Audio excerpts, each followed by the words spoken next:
Hello, and welcome back to our IELTS preparational video series here. My name is Daniel, and what we're going to be doing today, or what we're covering today, is part 3 of the speaking portion of the exam.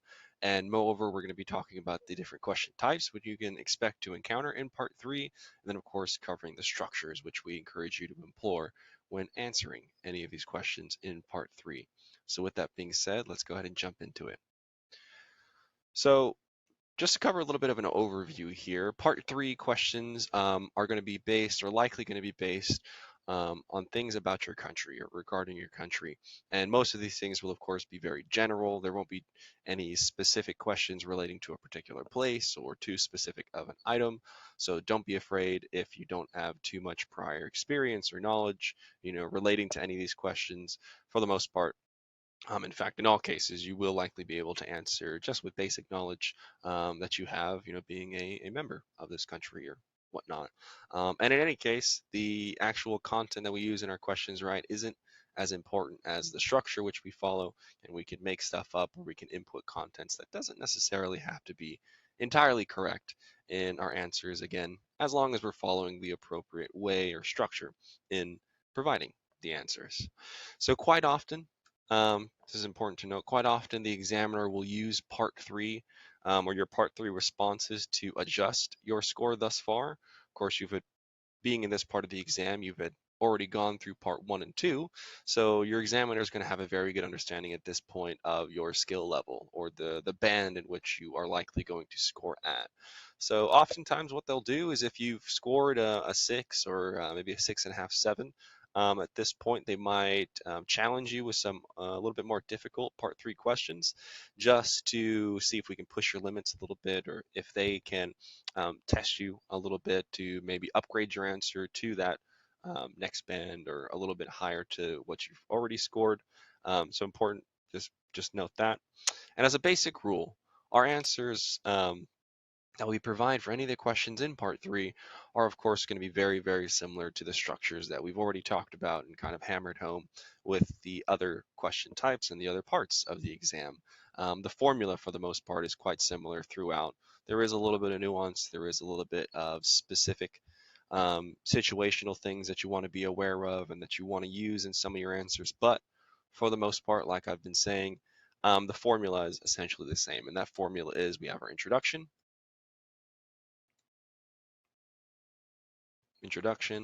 we have a linking phrase, we'll have that linking phrase transition into our first point or the point that we're going to be making. Then we're going to have another linking phrase, and that is going to transition us into our reason supporting our first point or the point that we're making in this sentence at least. So that is essentially going to be the formula, the structure that we are going to apply here in part 3, no different to part 1 and part 2.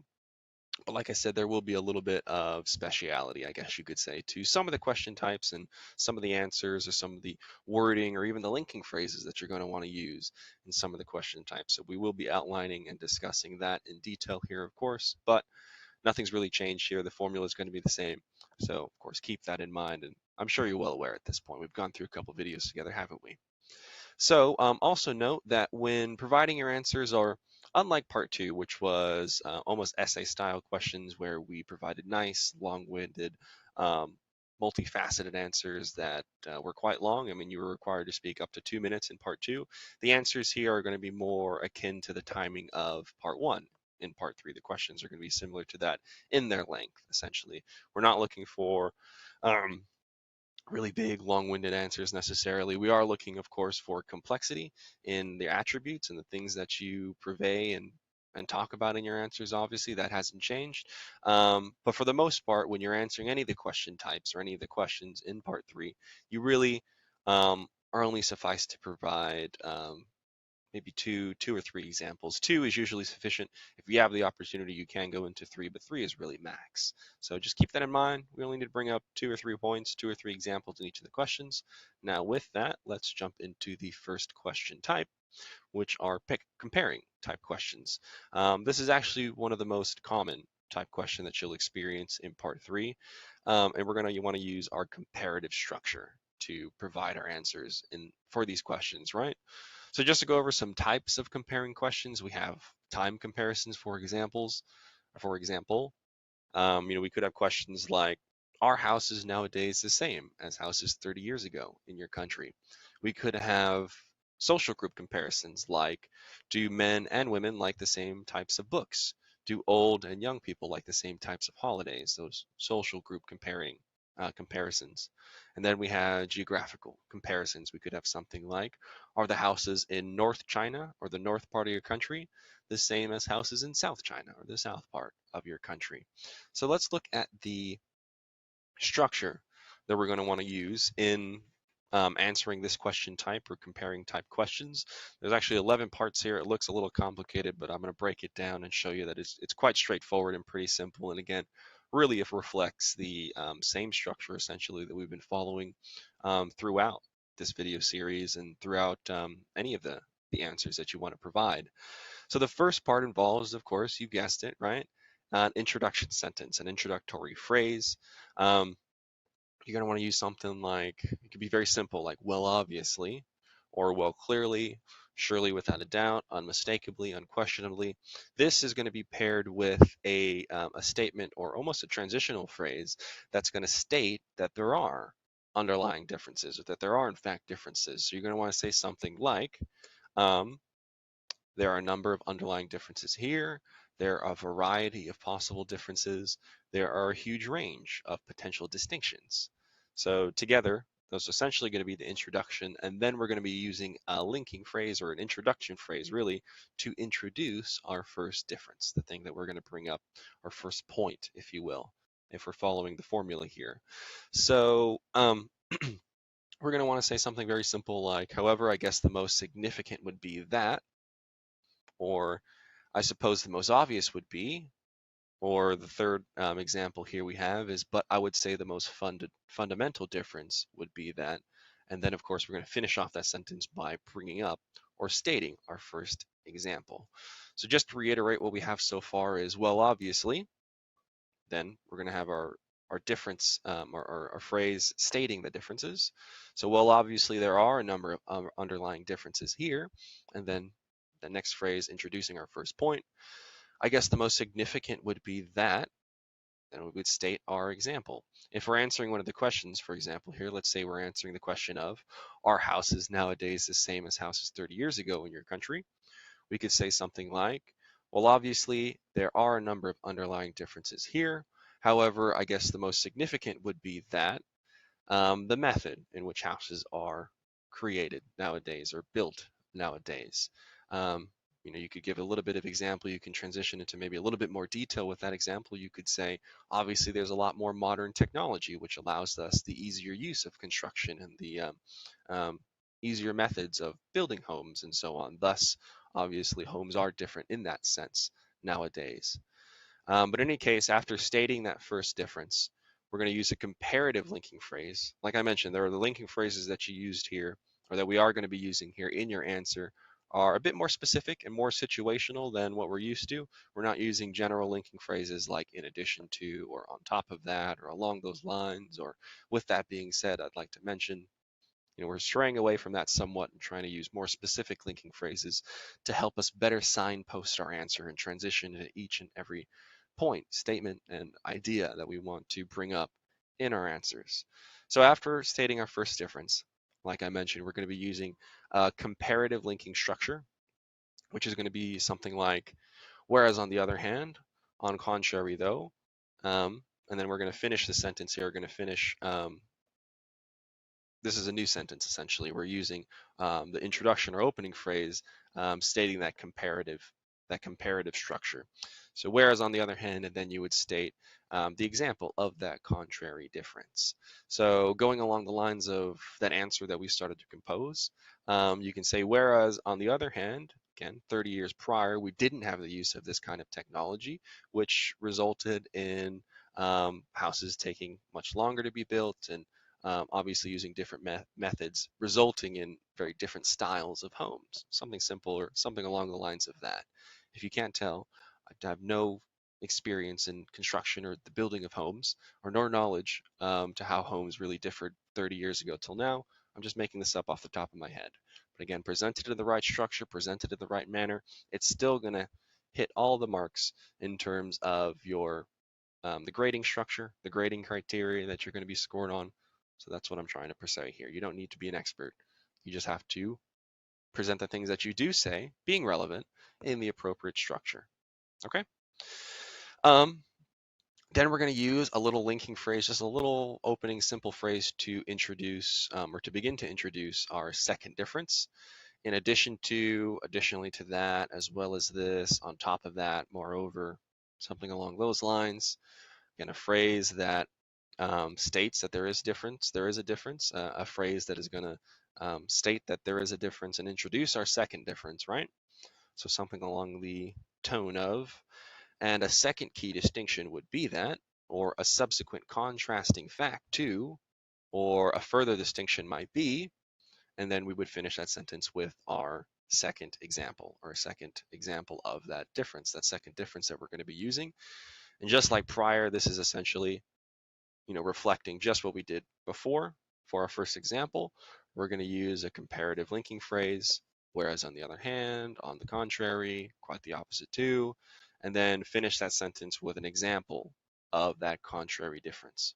So overall, like I said, pretty straightforward for the most part. The linking phrases, though, note in the example that we have here in the structure that we're teaching, are slightly different than what we're used to. They are a tad more specific, explain a little bit more situationally where we're taking our answer or what we're stating in our answer, the points that we're bringing up. We're not using quite general ones like what we've done in some of our prior answers for some of the prior questions that we've covered. But for the most part, everything remains the same in terms of the structure, in terms of the formula that we're following. And we have our introduction.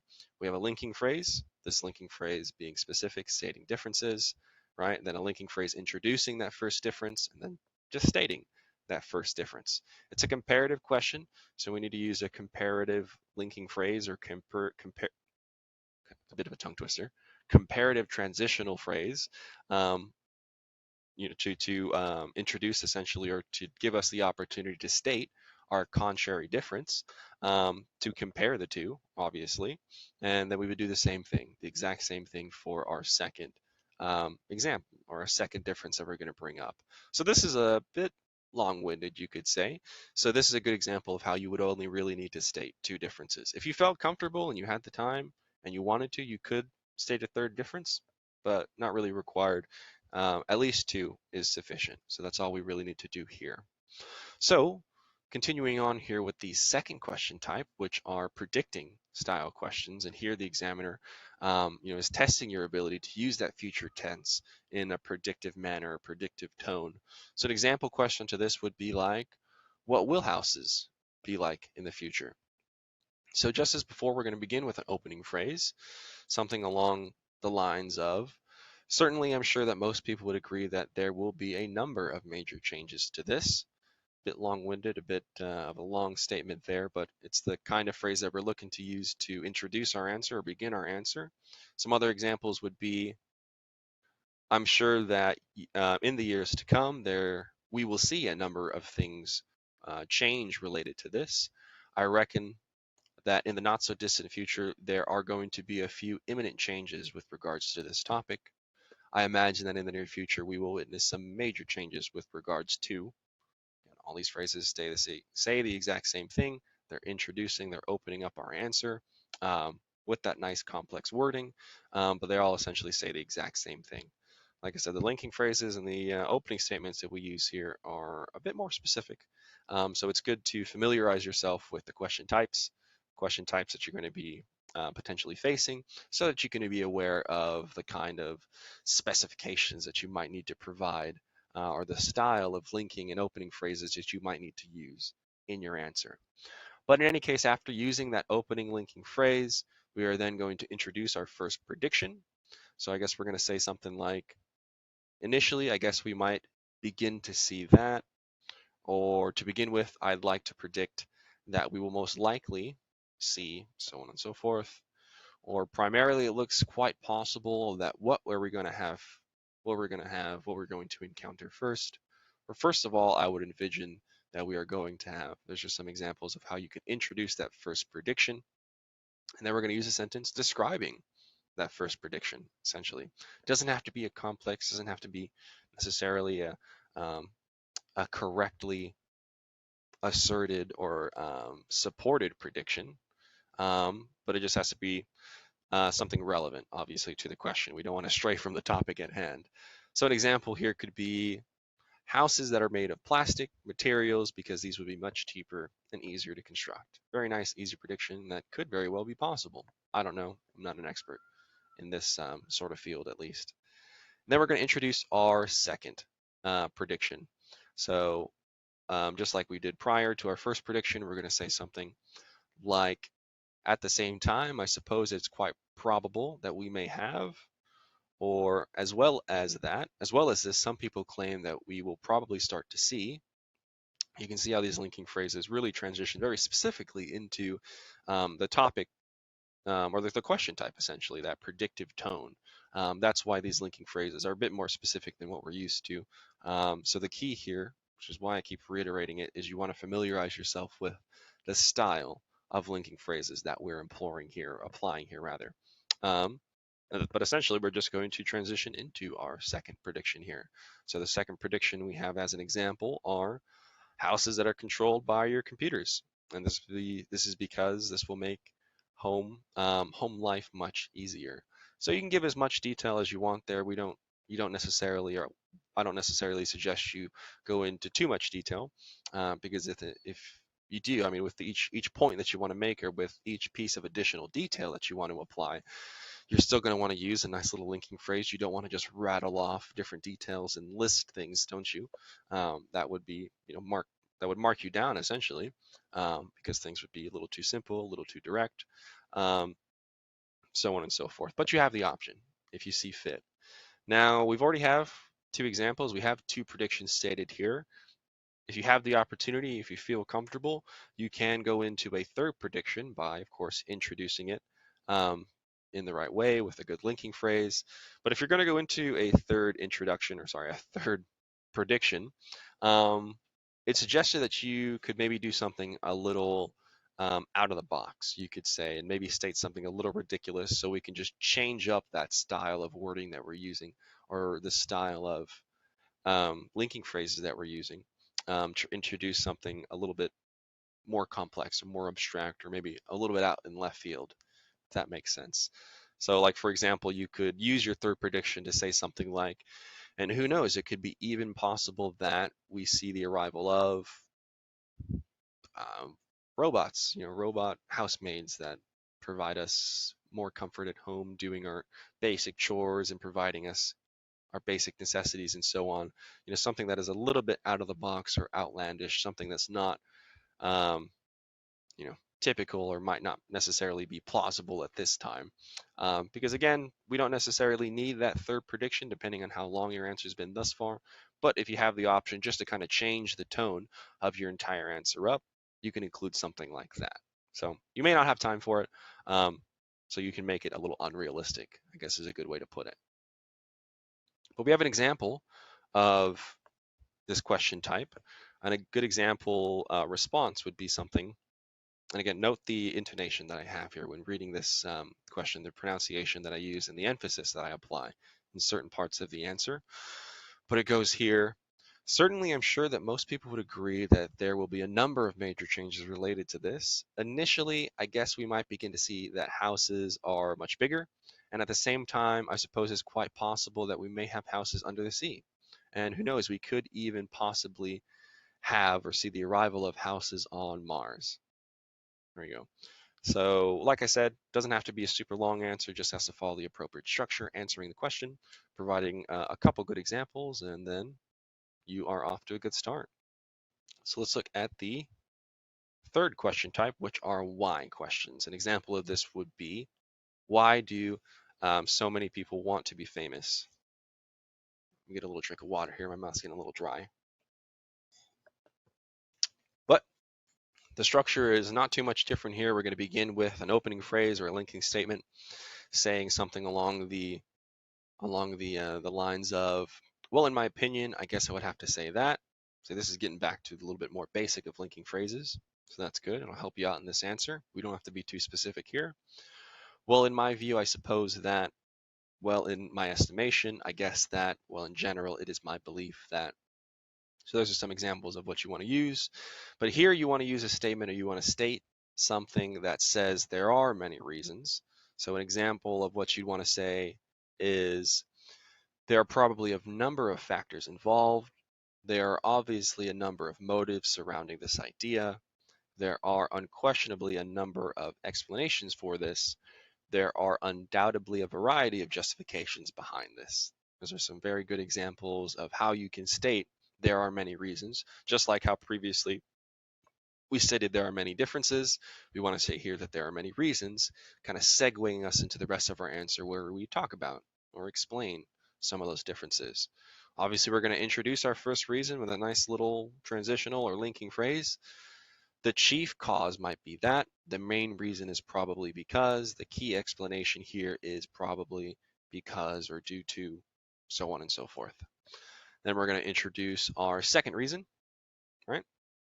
As well as this, a subsequent factor may be. At the same time, a secondary motive could be. Additionally, a further rationale or reason might be due to the fact that. So again, another key thing here to make sure you do for yourself is to familiarize or get a good understanding of different ways or different phrases to essentially use, whether that comes from you memorizing lots of examples like we have here, or you understanding what kind of phrase you need to use at a particular time and understanding how to articulate or create your own phrase in this situation. But we don't want to just be repeating the exact same thing, even throughout our separate answers. Obviously, in the same answer, we don't want to repeating too many linking phrases. We want that redundant language to hammer home our point, but we don't want to be repeating the exact same phrase or the exact same wording each and every time we need to input or use a linking phrase. That is not going to score us well in fluency and coherence. So you want to get familiar with different ways to say the same thing. With each of these examples that I've been given, they all say the same thing, but they are all quite worded very differently, which is where you want to be at in terms of being able to provide your answer, not just internally in individual answers, but across the board over your entire exam. If you have the opportunity, if you have the ability, you want to be able to use a nice variety of different linking phrases throughout, so that the examiner is well versed or understands very well that you do in fact have the ability, or you haven't memorized these answers. Essentially, you haven't memorized exactly what to say, and that you have the ability to articulate and logically put together different ways of saying the same thing. Essentially, just a keynote there. And as an option, we have the potential here to put in a third reason, though not necessarily required or necessary. You can if you want. An example of a good response here to a why type question would be, in my opinion, I guess I would have to say that there are probably a number of factors involved here. Primarily, one key motive would be because they think that they would be able to make more money. Very simple fact. As well as this, a subsequent incentive might be because they want to live in a big house or drive expensive cars or have that flashy type of lifestyle. So there we go. It's a very good, simple response, but well worded in the points that they make, using the appropriate linking phrases and transitional statements to introduce each point and explain it a little bit. So there we go. Let's move on here because we do have 4 more question types. So question type number 4 are advantages. So an example of an advantage, or this type of question, would be, what are the advantages of traveling by train? So for most questions, 2 advantages are more than enough. Again, you have the option to do 3, but if you can expand or just focus on 2, it will produce a good quality answer. So the structure here that we have, I don't want to sound like a broken record, but I do want to be able to have you familiarize yourself with the different question types. Although they might be similar, there is a little bit of speciality in between them, but for the most part, they remain the same. So the first part to this structure is we're going to begin with a linking phrase that explains that there are many advantages, just like how earlier we explained or used a statement that stated there are many differences. just like in the previous type question where we explained that how is it worded, that there are many causes or many reasons behind it. Here we're going to explain that there are in fact many advantages. So we would say something like, well, I suppose that there are quite a few clear benefits. Clearly, there are a number of obvious merits. Sure, there are a few favorable aspects. Obviously, there are a number of positive features. And then we're going to highlight the most obvious advantage with first an introduction or transitional phrase, a linking phrase that's going to begin begin highlighting that advantage. Something like, I would probably say that for the most part, the one thing that really stands out is, but it goes without saying that the most apparent advantage would be that, although I guess the most visible would be that, the most visible advantage or benefit. However, I guess that the most evident advantage would be that, so on and so forth. And then we're going to add a simple sentence which describes that advantage. The example here, our trains are really cheap. We don't have to go into too much detail there. We've already created a nice little complex platform for a sentence for ourselves. So we'll just state a very simple advantage like trains are cheap. Then we're going to support this advantage. We're not done with this sentence. We are going to transition into our reason essentially with a linking phrase. We're going to use a more specific linking phrase instead of something like, and this is related to, or this is attributed to the fact. We want to say something more like, this is obviously favorable because this is undoubtedly positive for the simple reason that this is without a doubt beneficial because you can travel from one side of China to the other for a few hundred won, or something along those lines.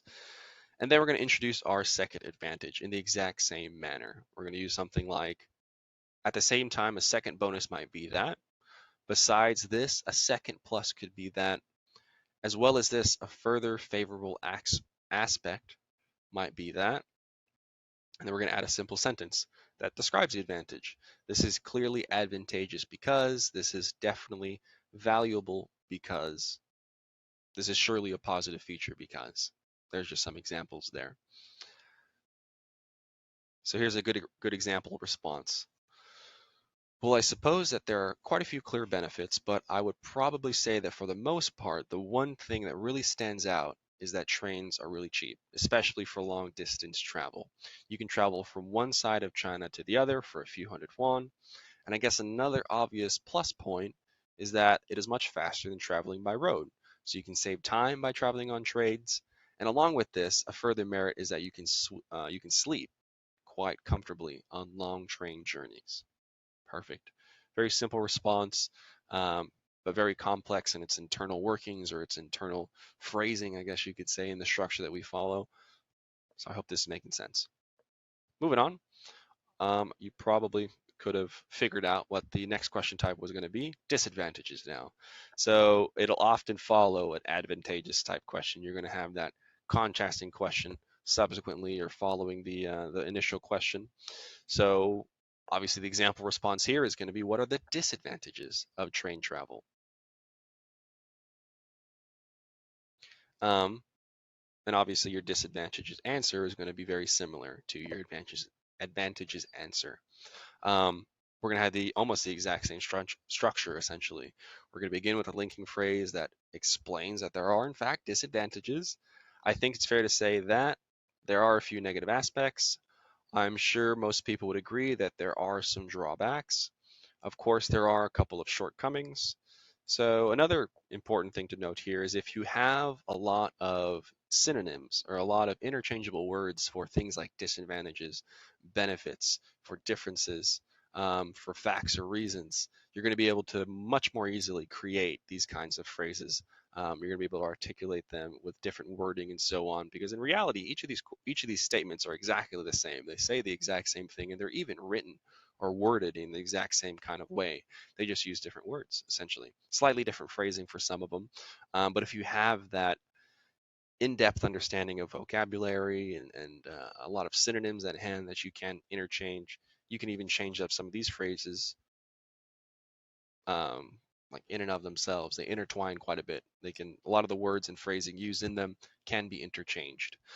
So in any case, I digress. After using that linking phrase, or that opening phrase that's going to explain that there are disadvantages, you're going to introduce the main disadvantage. I guess it's impractical. I guess the most impractical characteristic would be that. I suppose the most unfavorable quality might be that. Unquestionably, the most adverse feature would be that. And then obviously we're going to describe that main disadvantage with a simple sentence. Trains are often overcrowded.